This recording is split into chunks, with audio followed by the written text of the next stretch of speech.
का हाल थोड़ा सा नर्म दिख रहा है। 1:2 का रेशियो है in favour of losing counters. मेरी नज़र 2 मिनट पहले गई अमेरिकी फ्यूचर्स पर और डाउ फ्यूचर्स फ्लैट है। इनफैक्ट 43 अंकों की गिरावट डाउ फ्यूचर्स दिखा रहा है। नैस्डैक और S&P तो हल्की सी बढ़त की तरफ इशारा कर रहे हैं। ध्यान रखिएगा, वहां पर सितंबर की जॉब्स रिपोर्ट आने वाली है, उससे पहले ज़्यादा कुछ चेंज नहीं है। तो भारतीय बाजारों में अकेले दम पर इतनी गिरावट क्यों आई? क्योंकि एशिया में भी वैसे एक बुरा सेशन नहीं था। हांगकांग और निकेई के मार्केट्स तेजी में थे। इनफैक्ट आज तो यूरोप भी तेजी दिखा रहा है। हमारे साथ जुड़ गए प्रकाश दीवान। प्रकाश, ये अकेले अकेले इतनी धुलाई क्यों हो रही है हमारी? देखिए, FIs का जब पैसा आया था अर्चिता, तब हम लोग बिना कोई फंडामेंटल्स के सपोर्ट के भी ऊपर जा रहे थे। लिक्विडिटी का भाव था। अब FIs का पैसा जा रहा है तो थोड़ा सा असर पड़ेगा। और होता ये कि जब जब FIs का पैसा जा रहा है और मार्केट में कुछ चीजें हल्की हो रही है, तो वो हेवी वेट्स में फोकस ज्यादा था उनका। तो रिलायंस हो गया, HDFC हो गया, बजाज फाइनेंस हो गया, इस टाइप की कंपनीज में ज्यादा एलोकेशन होने की वजह से इनमें मार्क ज्यादा पड़ रहा है और ये इंडेक्स के बड़े कॉन्स्टिट्यूएंट्स हैं। तो आपको उस हिसाब से एडवांस डिक्लाइन रेशियो अगर आप देखें तो कोई इतना खराब है नहीं। मतलब कहीं 800-900 शेयर आपके ऊपर है और 1600-1700 नीचे है, तो ये तो अक्सर होते रहता है। तो हमने ऐसा ये 8:16 वाला जो फॉर्मूला है, ये तो बहुत बार हुआ है मार्केट में, कोई पहली बार तो हुआ नहीं है। लेकिन FIs के पैसे बहुत जल्दी निकलने की जिस रफ्तार से निकल रहे हैं, और सामने DI को पता है कि ये निकलने ही वाले हैं, तो आज निकल ले लेंगे। बाइंग की जल्दबाजी ना करके इन्वेस्टर भी स्मार्ट हो गए और होने भी चाहिए। तो मुझे नहीं लगता कि कोई खास घबराहट वाला माहौल है। अच्छा, थोड़ा सा मार्केट को करेक्ट होने की जरूरत थी, जगह थी, मौका मिल गया, बहाना मिल गया। बहाना जरूर मिल गया है, लेकिन कहां पर आपको लग रहा है थोड़ी सी करेक्शन डीप हो सकती है? मैं इंडेक्स के लिहाज से नहीं पूछ रही हूँ प्रकाश, मैं स्टॉक स्पेसिफिकली पूछ रही हूँ। कहां पर आपको लग रहा था कि लोगों को या फिर इवन हमारे डोमेस्टिक इंस्टीट्यूशंस को बस बहाना चाहिए प्रॉफिट बुक करने का, क्योंकि जब तक ये पुश नहीं आता वो नहीं करते हैं? नहीं नहीं, वो तो रहता ही ऐसा। देखिए, as long as money flow intact रहता है और अर्निंग्स ठीक आते हैं, तो एक्चुअली हम एक चीज को याद रखें कि हफ्ते बाद हम लोग, आठ कुछ दिनों बाद हम लोग एक्चुअली अर्निंग्स पे फोकस शुरू कर देंगे करना। और जैसे ही अर्निंग्स का खुलासा होने लगेगा तो आपको ख्याल आने लगेगा कि FIs, सॉरी, BFSI में इंप्रूवमेंट है कि कैप गुड्स में है कि केमिकल्स में है। तो जो जिस भी सेक्टर में आपको अर्निंग्स का इंप्रूवमेंट दिखता है और डिसअपॉइंटमेंट नहीं आता, मुझे लगता है वहां पे आपको बाइंग आएगी। लेकिन माहौल इस टाइम का ऐसे था कि क्वार्टरली अर्निंग्स जो सितंबर की आनी है उसमें डिसअपॉइंटमेंट शायद ज्यादा हो और एनकरेजमेंट कम हो। सो उस लिहाज से मार्केट में करेक्शन की फंडामेंटल कारण की वजह से थोड़ी सी जगह हो जाएगी। एंड हो सकता है यहाँ से कुछ और भी हम लोग गिरावट देख सकें, और that can be broad based. मतलब वो सिर्फ सिर्फ निफ्टी या सेंसेक्स की गिरावट ना हो सकता है स्मॉल कैप मिड कैप में और गहरा, थोड़ी सी गहरी हो जाए। ऑलरेडी 25-30% तो गिर चुके हैं, लेकिन और भी 15-20% की गुंजाइश बन जाएगी।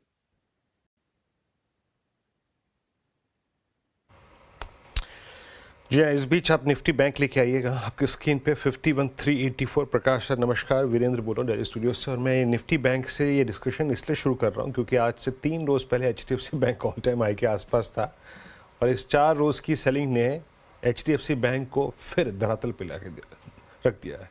अच्छा, ये जो FIs की सेलिंग है, नो डाउट अबाउट दैट कि ये बैंकिंग को टारगेट कर रही है सबसे पहले, और बैंक निफ्टी ने पूरी सितंबर में डोमिनेट किया था, स्ट्रॉन्ग स्विंग दिए थे वर्सेस निफ्टी। अगर ये स्पेस थोड़ा सा और खाली होता है, आपकी शॉपिंग लिस्ट में, आपकी बाइंग लिस्ट में सबसे पहले प्रेफर्ड बैंक्स कौन से होंगे? और एक और चीज़, HDFC बैंक का क्वार्टरली अपडेट आपको लगा कैसा? तो मेरे जवाब में आपके दोनों सवाल कवर हो जाएंगे।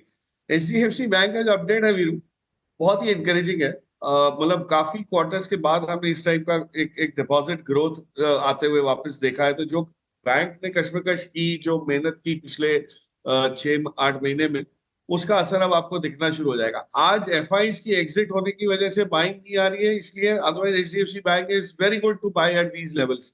यहाँ से आपको, आप सोचिए, अगर 1800-1900 के लक्ष्य जल्दी हासिल होने की भी उम्मीद जो सही है, जो रियलिस्टिक है, करेंगे तो दैट इज ऑलमोस्ट 15%। तो यहाँ से 15-20% की तो गुंजाइश ये है। और लॉन्ग टर्म बेसिस पे भी एक फ्लोर सेट हो गया है। यहाँ से नीचे अगर आप बोले फंडामेंटल्स की वजह से HDFC बैंक गिर सकता है, हाँ तो जो 4-5% गिर सकता है, लेकिन otherwise I think it's a good level to buy. और बहुत लोगों के पास HDFC बैंक अभी भी नहीं है, वो टाइम करेक्शन के दौर में काफी लोग निकल चुके हैं, और मुझे लगता है कि अगर जिनको वापस अपने पोर्टफोलियो में इसका समावेश करना है तो ये बहुत बढ़िया लेवल्स आपको मिल रहे हैं, माहौल अच्छा मिल रहा है। On the other packing order, अगर बैंक्स में आप बात करें, गिरावट सब में आनी है। एनबीएफसीज में अगर आपका एक्सपोजर नहीं है तो आप डेफिनेटली ये लेवल पे बजाज फाइनेंस को भी ऐड कर सकता है। नो, मैं बजाज फाइनेंस का बहुत बड़ा वो नहीं हूँ, मतलब एडवोकेट नहीं करता कि बजाज फाइनेंस ले, क्योंकि वैल्यूएशन बहुत मेरे को बहुत हाई लगते थे हमेशा, लेकिन अभी वैल्यूएशन में टाइम करेक्शन की वजह से एक ये गिरावट में जो जो हाल हुआ है, अर्निंग्स कैचअप है, ठीक है, AUM ग्रोथ थोड़ा बहुत आगे पीछे होते रहेगा quarter on quarter, but earnings catch up आएगा और वैल्यूएशन आपके स्ट्रेच नहीं होंगे, तो एक बहुत बढ़िया एक वो भी आप नहीं होता। But HDFC bank with this kind of deposit growth, जो आप कब से मांग रहे थे कि भाई मिल नहीं रही, डिपॉजिट लोन बुक नहीं बढ़ रही और सब कुछ बढ़ने लगा, सो आई थिंक फेवरेबल है मार्केट, बट वो हिम्मत चाहिए होती है। ऐसे दिनों में शॉपिंग करना, बाइंग करना थोड़ा सा लोगों के लिए, रिटेल इन्वेस्टर्स के लिए मुश्किल साबित होता है, बट जैसे जैसे आप सीजन होते जाएंगे ये कॉन्फिडेंस भी आपको आते जाएगा। मैं, क्योंकि आप बजाज फाइनेंस मेंशन कर रहे थे, मैं बजाज हाउसिंग पर आपकी राय लेना चाहूंगी, क्योंकि मुझे याद है एक तो IPO में बहुत कम लोगों के हाथ लगा, फिर एक्साइटमेंट था, 150 पर लिस्ट हुआ तो अच्छा खासा पैसा बना, 180 पर सबने कहा अब नहीं लेंगे, आज फिर से 150 पर है, तो अपनी लिस्टिंग प्राइस पर आ चुका है। क्या इन लेवल्स पर लेंगे या फिर आगे कुछ और नीचे मिलेगा? HSBC ने कुछ ही देर पहले अपनी रिपोर्ट प्रिंट की है जो 110 का टारगेट दे रही है। एक लॉन्ग टर्म निवेशक के लिए मौका है या नहीं इस तरह की गिरावट में स्टॉक को कुछ खरीदना शुरू करें? क्योंकि है, देखिए, अगर आपको IPO के टाइम इतना पसंद था कि आपने इतनी बड़ी तादाद में इसको अप्लाई किया, आपने ऐसे सारे कलेक्टिवली रिटेल इन्वेस्टर्स ने जो किया, तो एज ए कम्युनिटी अगर हमको अच्छा लग रहा है तो आज ये भाव जब मिल रहा है तो क्यों नहीं। अब होता ये है कि हम लोग हमेशा उम्मीद करते हैं कि अगर हमने आज लिया है तो ये हर दूसरे दिन ये भाव थोड़ा थोड़ा बढ़ते रहना चाहिए और ये सालों तक प्रक्रिया चलती रहे, ऐसा होता नहीं है। मार्केट में दौर आते हैं, अर्षदा आप जानती हैं, इतने सालों से आप मार्केट समझ के वो कर रहे हैं काम इसमें कि कंसोलिडेशन होगा, करेक्शन आएंगे, फिर अप्रिसिएशन होगा, तो ये फेजेस सिक्लिकली आते रहेंगे, एक के बाद एक आते रहेंगे, और जो हम चाहे वैसी सीक्वेंस में नहीं आता ये सब चीजें। लेकिन I think Bajaj housing finance एक रिप्रेजेंटेशन है बहुत प्रॉफिटेबल बिजनेस का हाउसिंग फाइनेंस के क्षेत्र में। वैल्यूएशन के तौर पे बाकी से एक्सपेंसिव है क्योंकि क्वालिटी ऑफ नंबर्स अच्छे हैं। आप ये देखिए, जो बाकी के हाउसिंग फाइनेंस के जो बिजनेसेस भी बड़े थे, जो बजाज का IPO आया, जैसे PNB हाउसिंग फाइनेंस लीजिए, सबसे ज्यादा वहां पे एक आपको चाल अच्छी दिखी थी, वो आज भी 1000 रुपए के आसपास है। तो ये नहीं है कि गिरावट हर एक चीज में आ गई, अच्छी चीजों में गिरावट नहीं है और नहीं आएगी। द पॉइंट इज कि बजाज हाउसिंग फाइनेंस अगर आप 5 साल 7 साल की व्यू से ले रहे हैं तो आप बिल्कुल ले सकते हैं, लेकिन आप सोच रहे हैं कि ये फट से वापस मेरे को हफ्ते 10 दिन में पैसा बना के देके जाएगा, वो मेरे मतलब मैं नहीं वो उस टाइप के फ्यूचर में झांक पाता। लेकिन फंडामेंटली अच्छी चीज है, इसलिए पोर्टफोलियो में होनी चाहिए एलोकेशन वाइज। वो मैं जरूर सहमत हूँ इस बात से कि Bajaj housing finance is definitely something you can by at lower levels. पर खरीदा जा सकता है, आज 150 है, देखते हैं आगे ज़्यादा कंफर्ट कहाँ पर मिलता है निवेशकों को इसे खरीदने में। इस मार्केट में क्योंकि थोड़ा सा शेकअप देखने को मिल रहा है, जैसे आपने मेंशन भी किया, इतनी तेज़ी आ गई थी तो जायज़ है कि मार्केट ऊपरी लेवल से कुछ करेक्ट होगा। नॉर्मली जब भी मार्केट थोड़ा सा हल्का होने लगता है, मैं करेक्शन नहीं कहूँगी, हल्का होने लगता है, तो लोग थोड़ा बहुत सेफ्टी भी ढूंढते हैं। लेकिन फार्मा में भी बिकवाली आ रही है, FMCG स्टॉक्स की भी धुलाई हो रही है, तो कुछ सेफ्टी की तलाश होनी चाहिए या फिर जैसे ड्रिफ्ट हो रहा है होने दे, गो विद द फ्लो, और जब मार्केट थोड़ा सा काम हो जाए इस पूरे स्टॉर्म के बाद तब फिर सेफ्टी और पोर्टफोलियो बिल्डिंग की बात की जाए। प्रकाश, करना क्या है इतने एक्शन के बीच? कल और आज में शांत बैठे या कोई ट्रेड लेना जरूरी है? नहीं, मैं तो शांत बैठने के फेवर में हमेशा ही रहता हूँ कि साल में जो एक्टिविटी करनी है वो तो कुछ दिनों में ही करनी है, बाकी तो आप अपना अभ्यास करते रहे, अपना समझते रहे, मार्केट देखते रहे, बट होता नहीं है, ये होना बड़ा मुश्किल होता है। और हम लोग के लिए सबसे बड़ी प्रॉब्लम कहाँ आती है कि करेक्शन के बाद जो फोमो आता है, लक्षिता की करेक्शन, जैसे 2 दिन हमने करेक्शन देखा और मान लीजिए थोड़ा बहुत कोई टेक्निकल कारण की वजह से आज आज मार्केट आपको करेक्ट होते हुए इसलिए नहीं, मतलब ऊपर की साइड नहीं दिखेगी क्योंकि वीकेंड पे क्या होगा जियोपॉलिटिकल टेंशंस को लेके ये थोड़ा कहना मुश्किल है। लेकिन ये जो एफआईज का पैसा चाइना जा रहा है, ये कोई वैसा तो है नहीं कि कंटिन्यूसली जाता रहेगा। और ये क्या कि आप सारा ही पैसा इंडिया से निकाल के चाइना डाल रहे हैं, आप नया पैसा भी तो चाइना लगा सकते हैं। तो ये तो अटकलें हैं, एक बहाना, जैसे मैंने कहा मार्केट ढूंढ रहा था। मैं फिलहाल तो ये रेकमेंड करूंगा कि आप अपने चुनिंदा स्टॉक्स पे फोकस कीजिए, निफ्टी पे ना कीजिए। ये तो निफ्टी आज गिरी है और नीचे वाले स्टॉक्स ज्यादा गिरे नहीं है, कल को उल्टा हो सकता है कि निफ्टी वहां की वहां रहे और आपके स्टॉक्स गिरते रहे। सो आप अपने स्टॉक्स की सूची बनाए, उसको फोकस करें, वैल्यूएशन कौन से फेयर लगते हैं, जैसे ही वो वैल्यूएशन के नजदीक आता है, वो वैल्यूएशन आए ना आए, और वो टारगेट नीचे करते ना जाइए। होता क्या है कि हम सोचते हैं 150 पे लेंगे, जब 150 आ जाता है बोलते हैं आप 125 पे लेंगे, फिर 100 पे लेंगे, तो आप ले ही नहीं पाते हो। So I think you should keep fair values, और उस पे एलोकेशन अपना जो है वो कन्विंस होके, बिना कोई बाकी लोग क्या कर रहे हैं, मार्केट क्या करने की कोशिश कराए, लेकिन मेहनत लगती है, एफर्ट लगता है वो कन्विक्शन लाने में कि कौन सा लेवल सही है। उसके लिए अपने एडवाइजर से बैठे, सलाह मशवरा करें, समझे, सीएनबीसी आवाज देखे, सवाल उठाएं, जवाब ले, वो सब करने के बाद आप ले सकते हैं। But I think you should definitely buy in these corrections, क्योंकि 2 महीने 1.5-2 महीने करेक्शन अगर चलता है तो ये कोई लंबा समय तो है नहीं। अगले साल जनवरी में जैसे ही आप आएंगे, एक अलग दौर हो सकता है शुरू हो जाए, और सरकार ने जो काम किया है उसका कहीं ना कहीं तो रिजल्ट दिखेगा आपको, आज नहीं तो 1 साल, 1.5 साल, 2 साल बाद। तो अच्छे स्टॉक्स लीजिए, बट बी फोकस कि क्या लेना है। मार्केट गिरा है इसलिए नहीं लेना, हमारे स्टॉक्स की वैल्यू सही आ गई है इसलिए लेना।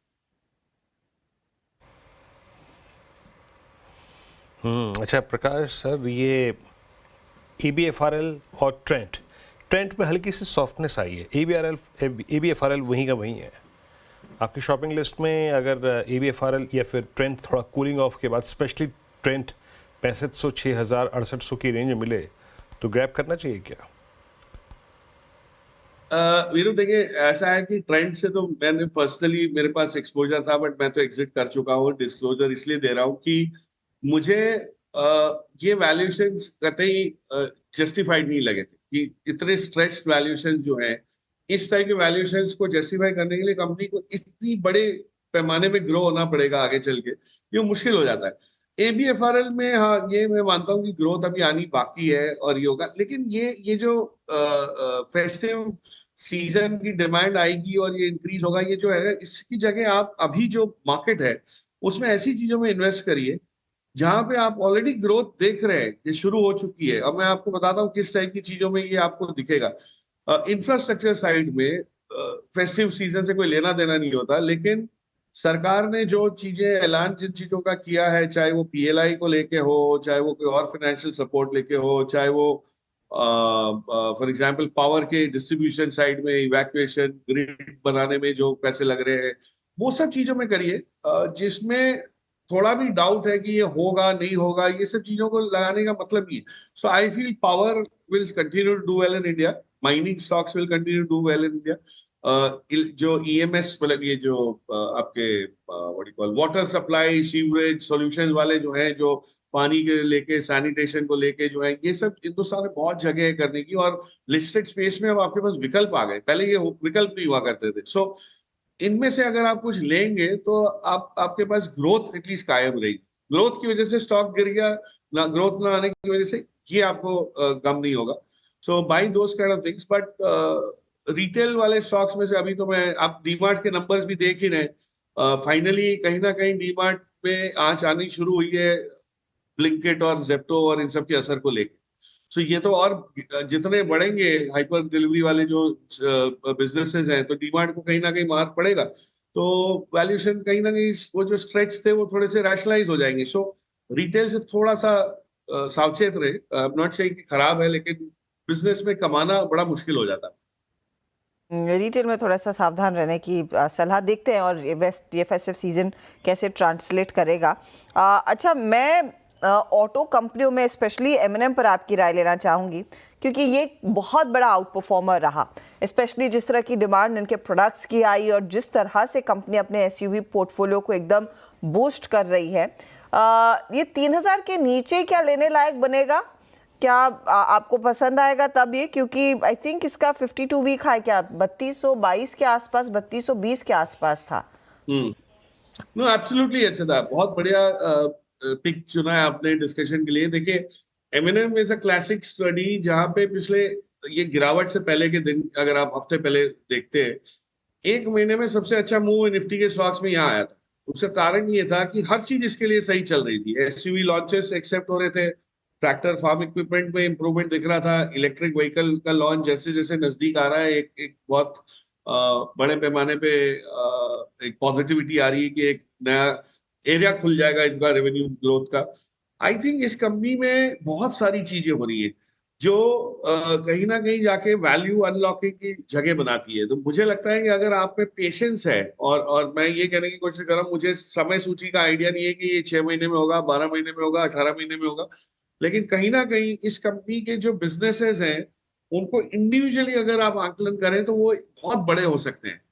आप फार्म इक्विपमेंट का बिजनेस देखिए जो ट्रैक्टर्स का है, तो वो एस्कॉर्ट्स की बराबरी का है। अगर आप इलेक्ट्रिक व्हीकल का इसमें से बिजनेस निकाल के, जो नया बिजनेस है अभी तो शुरू होने वाला है, निकाल दें तो वो आपको हो सकता है कि कई इलेक्ट्रिक बिजनेस कंपनी व्हीकल के बिजनेस से बड़ा लगेगा।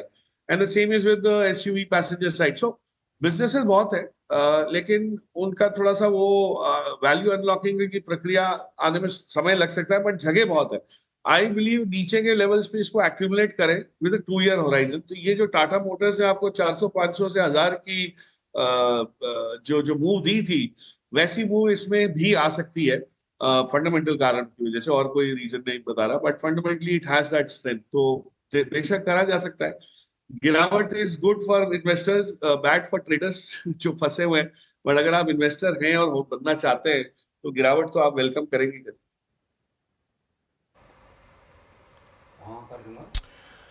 चलिए, बहुत बहुत शुक्रिया प्रकाश जी, आप इस कार्यक्रम में शामिल हुए और इस महत्वपूर्ण लेवल पे अपनी राय रखी आपने। लेवल्स पे